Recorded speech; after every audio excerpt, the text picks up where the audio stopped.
Hello and very good morning, dear students. Welcome to your IT class. Yesterday we discussed topic like entering records using data form, editing records, changing a record and deleting a record using data form. Hope all those topics are clear to you. So today we will move further and we will start discussing the topic setting data validation rules.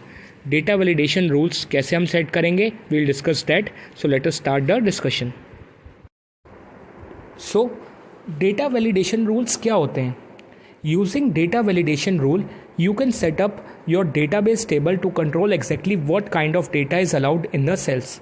Data validation rules का use करके हम अपने sales में क्या correct data हमने enter करना है उस चीज़ से रिलेटेड रूल्स लगा सकते हैं और अपने डेटा एंट्री को कंट्रोल कर सकते हैं. You can make sure that you type the right kind of data in a cell after assigning a data validation rule. अगर हमने अपने सेल में डेटा वैलिडेशन रूल लगा दिया तो हम ये इस चीज़ को श्योर कर पाएंगे कि हम अपना जो डेटा एंटर कर रहे हैं अपने सेल में वो करेक्ट डेटा है, वो गलत नहीं है. कैसे? If you type the wrong data such as text data instead of numerical data, Calc display an error box to prompt you about the type of data that you can enter into the cell. अब for example हमने किसी cell पर data validation लगा दिया कि उस cell में हम केवल नंबर्स ऐड कर सकते हैं, कोई टेक्स्ट नहीं ऐड कर सकते. फॉर एग्जांपल हम 1 2 3 तो ऐड कर सकते हैं बट ABC या फिर कोई भी टेक्स्ट ऐड नहीं कर सकते. और अगर हमने उसमें टेक्स्ट एडिट कर दिया तो हमारा जो कैल्क है, लिब्रे ऑफिस कैल्क, वो एक एरर मैसेज डिस्प्ले करेगा हमें और उसमें ये शो हो रहा होगा कि इस सेल में डेटा वैलिडेशन रूल लगा हुआ है और हम केवल एक पर्टिकुलर टाइप की इन्फॉर्मेशन ही एंटर कर सकते हैं. फॉर एग्जांपल अगर हमने न्यूमेरिकल डेटा का उसमें डेटा वैलिडेशन रूल लगाया है तो हम टेक्स्ट एंटर नहीं कर सकते, टेक्स्ट का लगाया है तो न्यूमेरिकल एंटर नहीं कर सकते. सो इस फॉर्म में हमें ये पता लग जाएगा कि हमने क्या पर्टिकुलर डेटा एंटर करना है उस सेल में और क्या नहीं करना. सो डेटा वैलिडेशन रूल्स लगा के हम ये इंश्योर कर सकते हैं कि हम जो डेटा एंटर कर रहे हैं वो करेक्ट ही है, वो गलत डेटा नहीं हो सकता. कई बार ऐसे हो जाता है कि हमारा कॉलम है फ़ोन नंबर का और हमने लिख दिया पर्सन का एड्रेस, तो अगर हमने केवल न्यूमेरिकल डेटा रूल लगा दिया उसमें तो हम फ़ोन नंबर वाले कॉलम में टेक्स्ट डाल ही नहीं पाएंगे. तो उससे क्या होगा, हमारा करेक्ट डेटा ही एंटर होगा और फ़ोन नंबर वाले कॉलम में हम फ़ोन नंबर डालेंगे. सिमिलरली टेक्स्ट वाले कॉलम में अगर हम टेक्स्ट का रूल लगा दें तो हम कोई नंबर का यूज़ नहीं कर सकते. तो लास्ट नेम और फर्स्ट नेम में अगर हम ये लगा दें तो फिर हम कोई न्यूमेरिकल फॉर्म नहीं डालेंगे उसमें. फॉर एग्जाम्पल धोखे से हम फ़ोन नंबर नहीं डालेंगे, हमारा एरर मैसेज डिस्प्ले हो जाएगा कि आपने नंबर एडिट कर दिया है. तो using data validation rule correct form of data हम एंटर करेंगे और हमारा ये इंश्योर हो जाएगा कि डेटा जो हमने एंटर किया है वो ठीक है. So for setting data validation rules, we have to follow the following steps.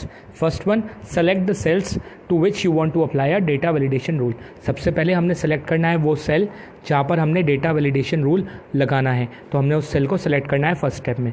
Second, हम क्या करेंगे, will click on data menu. जैसे हमने डेटा मेन्यू पे क्लिक करके डेटा फॉर्म सेलेक्ट किया था, अब हम ऊपर मेन्यू बार में डेटा पर क्लिक करके नीचे ऑप्शन आता है थर्ड लास्ट ऑप्शन वैलिडिटी का, तो हम वैलिडिटी ऑप्शन पर सेलेक्ट करेंगे. Click on data menu and click on validity. तो जैसे ही हम वैलिडिटी पे क्लिक करेंगे the validity dialog box appear. हमने डेटा फॉर्म पे क्लिक किया था तो हमारा फॉर्म का डायलॉग बॉक्स आ गया था. अब हमें डेटा वैलिडेशन रूल लगाना है तो हम वैलिडिटी पे क्लिक करेंगे, then validator dialog box will be appeared on the screen.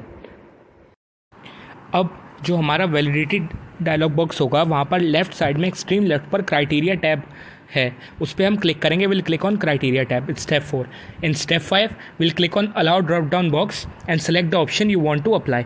For example हमने जो सेल जिसमें हमने डेटा वैलिडेशन रूल लगाना है वो हमारा पेमेंट वाला ऑप्शन है, तो हमने अलाउ ड्रॉप डाउन बॉक्स में क्लिक करके वहाँ सेलेक्ट किया ऑप्शन होल नंबर्स, क्योंकि हमने होल नंबर अप्लाई करना है and will select that option. उसके बाद स्टेप 6 में select the option in the data drop down box. उसके नीचे अलाउ के नीचे वाला ऑप्शन हमारा डेटा है, वहाँ पे हमने सेलेक्ट किया option greater than lesser than करके हमारे पास ऑप्शन आएंगे. हमने सेलेक्ट कर लिया ऑप्शन ग्रेटर देन. आप इमेज देखिए जो आपको विजिबल है उसमें आपको क्लियर होगा हमने ऑप्शन सेलेक्ट कर रखा है ग्रेटर देन का. देन उसके बाद define the data type parameter bye entering the value. तो मिनिमम करके ऑप्शन आ रहा होगा तो हम वहाँ पे मिनिमम वैल्यू डालेंगे कि हाँ 10,000 हमने डाली है. आप इमेज में देखिए 10,000 डाली है तो मीन्स हमारा जो एंट्री होनी चाहिए वो 10,000 से ज़्यादा होनी चाहिए, क्योंकि हमने ग्रेटर देन लिखा है, होल नंबर्स के फॉर्म में होनी चाहिए. Means counting numbers including zero whole numbers होते हैं. ग्रेटर देन 10,000 से ज़्यादा की वैल्यू ही वो आपका सेल ले पाएगा. तो हमने वहाँ पे 10,000 वैल्यू डाल दी. तो जब ये 3 एंट्री हो गई, अलाउ ड्रॉप डाउन में हमने होल नंबर्स को सिलेक्ट कर रखा है, डेटा में हमने ग्रेटर देन डाला और मिनिमम वैल्यू में हमने 10,000 डाली। After that will click on input help. Criteria के साथ में ऑप्शन आएगा इनपुट हेल्प का, हम उस टैब को सिलेक्ट करेंगे। तो क्या किया हमने, we click on the input help tab. Input help tab जो क्राइटेरिया के बराबर में थी वो हमने क्लिक किया उस पर।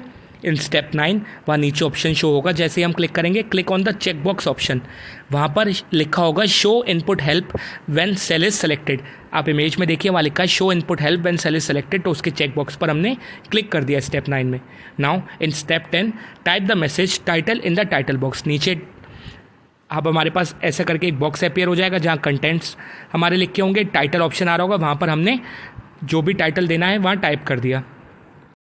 जो एरर मैसेज हमने डिस्प्ले कराना है वहाँ हमने टाइप कर दिया, तो वहाँ पे हमने लिख दिया वैलिड एंट्री, ये हमारा टाइटल हो गया।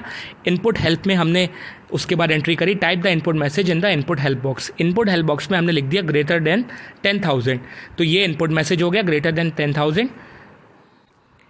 इनपुट हेल्प बॉक्स का क्या यूज़ है, ये तब अपीयर होगा किसी सेल पे हम जब डेटा वैलिडेशन रूल लगाएंगे, तो जब हम उस पर्टिकुलर सेल को क्लिक करेंगे तब हमारा ये मैसेज हमें डिस्प्ले होगा। इनपुट मैसेज इनपुट बॉक्स तभी विजिबल होगा जो हमें शो करेगा ग्रेटर देन 10,000, जिससे हम अपनी वैल्यू जो डालें वो 10,000 से ज़्यादा ही डालें, तभी वो हमारी वैलिड वैल्यू मानी जाएगी, क्योंकि उस पर डेटा वैलिडेशन रूल लगा हुआ है।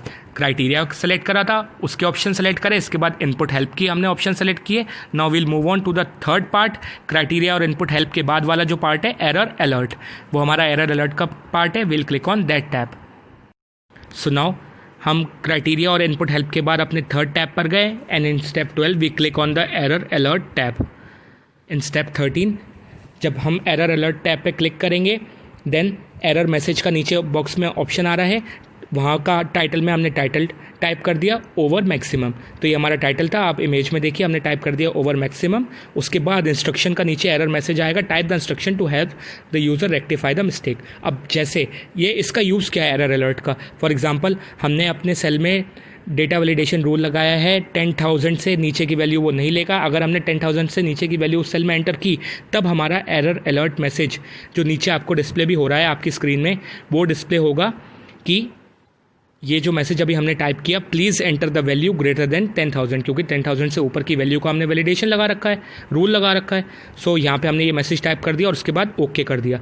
तो इस तरीके से हम डेटा वैलिडेशन रूल सेलेक्ट करेंगे अपने किसी सेल। सबसे पहले क्या करना है, सेल को सेलेक्ट किया जिसमें लगाना है डेटा वैलिडेशन रूल। ऊपर मेन्यू बार से हमने वैलिडिटी पर क्लिक किया। वैलिडिटी के बाद क्राइटेरिया में हमने जो क्राइटेरिया लगाना है, जैसे होल नंबर का क्राइटेरिया लगाया अलाउ में, डेटा में हमने ग्रेटर देन का लगाया और मिनिमम वैल्यू 10,000 सेट कर दी। उसके बाद हम इनपुट हेल्प में गए, वहाँ पर हमने वैलिड एंट्री हमने ग्रेटर देन 10,000 कर दी। उसके बाद हम एरर अलर्ट में गए जहाँ पर हमने टाइटल डाला ओवर मैक्सिमम और एरर मैसेज डाला please enter the value greater than 10,000। इसका मतलब है कि 10,000 से नीचे की वैल्यू उसमें एक्सेप्ट नहीं होगी और मैसेज डिस्प्ले हो जाएगा please enter the value greater than 10,000। तो अगर जैसे ही हम रॉन्ग डेटा एंटर करेंगे तो हमारा ये मैसेज डिस्प्ले हो जाएगा और इस तरीके से हम डेटा वैलिडेशन किसी भी सेल पर लगा सकते हैं ताकि हम वैलिड डेटा ही एंटर करें और रॉन्ग डेटा एंटर ना करें। So now moving on to the next topic that is filtering data with the auto filter.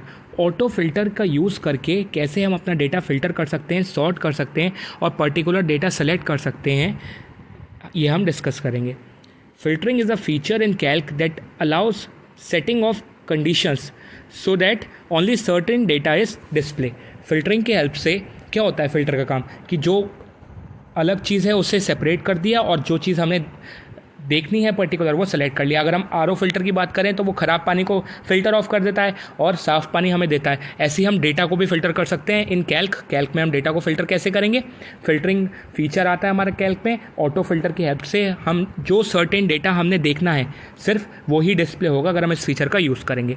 It is done to make it easier to focus on some specific information in a large database. कोई बहुत बड़ा सा हमारा database का table है, उसमें हमें केवल अगर कोई पर्टिकुलर इन्फॉर्मेशन ही देखनी हो और बाकी इन्फॉर्मेशन से हमें मतलब नहीं है, सिर्फ स्पेसिफिक इन्फॉर्मेशन ही हमें चाहिए, तो हम उस केस में फ़िल्टरिंग का ऑप्शन लगाएंगे, डेटा को फ़िल्टर करेंगे ऑटो फिल्टर की हेल्प से। It is use to view selective data that satisfy some conditions. तो जिस डेटा को हमने फ़िल्टर कर रखा है बस हम वही डिस्प्ले होगा हमें और हम ईजिली अपने डेटा को देख पाएंगे। So to filter the data using auto filters we will follow the following steps. सबसे पहले सेल सेलेक्ट किया हमने. सेल सेलेक्ट करने के बाद in step 1 we selected the cell and then we click on the data menu. ऊपर menu bar में data का ऑप्शन है. जैसे हमने डेटा फॉर्म सेलेक्ट किया था, डेटा वैलिडिटी सेलेक्ट किया था, will click on data menu and now in step 3 will click on auto filter. क्योंकि अब हमने ऑटो फिल्टर टेक्निक का यूज़ करना है तो हम सिलेक्ट करेंगे ऑप्शन ऑटो फिल्टर का. Will click on option auto filter in data menu. जैसे ही हम क्लिक करेंगे Calc displace auto filter button for each field. Calc हमारा ऑटो फिल्टर बटन दिखाने लगेगा हर फील्ड के लिए. तो जैसे ही हमने डेटा मेन्यू में ऑटो फिल्टर का ऑप्शन सेलेक्ट किया तो कैल्क ने हर फील्ड नेम के साथ ऑटो फिल्टर बटन वहाँ अपीयर हो गया. फॉर एग्जांपल हमारी फील्ड नेम थे first name, last name, address, product, payment. हर फील्ड लेबल के साथ हमारा ऑटो फिल्टर बटन अपीयर हो गया. हम अब स्टेप 4 में क्या करेंगे, will click on the auto filter button of the field label for which data you want to filter.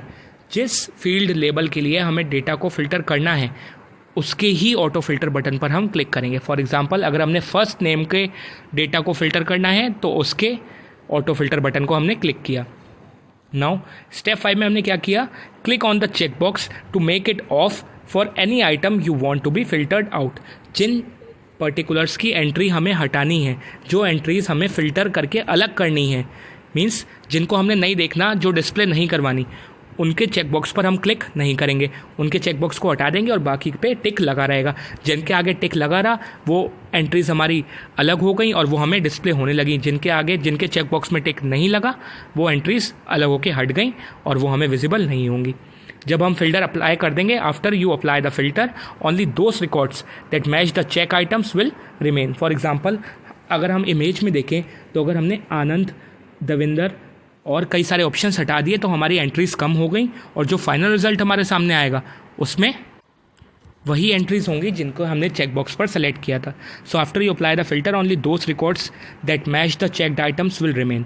जब वही आइटम्स रह जाएंगे then will click on okay. हम ओके पर क्लिक कर देंगे स्टेप 6 में. जैसे ही हमने ओके पर क्लिक किया Calc filters the table and shows only those records which were not checked of. जिनके चेक बॉक्स पर हमने क्लिक करके टिक लगा हुआ था वो तो हमें एंट्रीज दिख रही हैं. जो हमने हटा दिए थे, जिन पर टिक नहीं था चेक बॉक्स में, वो एंट्रीज हट गई और रिकॉर्ड्स में सिर्फ वही एंट्रीज रह गई जिन पर टिक लगा था. सो फिल्टर एरो हमारा चेंज हो गया फिल्टर आइकन में क्योंकि वहाँ पर चेंजेस हो गए. So in this way we can use the auto filter technique and filter data. जो रिकॉर्ड्स हमने देखने हैं वो हमारे सामने आ जाएंगे और बाकी एंट्रीज हम इजीली रिमूव कर सकते हैं. ये बड़े डेटाबेस के केस में जनरली होता है जब हमें प्रॉब्लम ना हो, क्योंकि हमें कोई अगर रिकॉर्ड पर्टिकुलर देखना है तो बाकी हटा के हम देख सकते हैं ईजिली. नाउ अगर हमने फिर से सारे रिकॉर्ड्स वापस देखने हैं तो हम क्या करेंगे, view all the records again repeat step 2 to 6. हमने फिर से सारे स्टेप 2 से लेकर स्टेप 6 तक रिपीट किए और वहाँ पर चेक बॉक्स में जो हमने सेलेक्टेड डेटा सेलेक्ट किया था वहाँ पर हमने ऑल कर दिया. जब हम ऑल पर क्लिक कर देंगे, वहाँ ऑल का ऑप्शन आता है, हम ऑल पर क्लिक कर देंगे तो हमें फिर से सारे डेटा दिखना शुरू हो जाएंगे. सारे एंट्रीज, सारे रिकॉर्ड्स फिर से विजिबल हो जाएंगे. फिल्टर वाले डेटा हट जाएंगे और सारे ही रिकॉर्ड्स दिखने लगेंगे. तो वापस हम दोबारा हमारा पर्टिकुलर पूरा डेटाबेस देख सकते हैं. So these are the steps to be followed.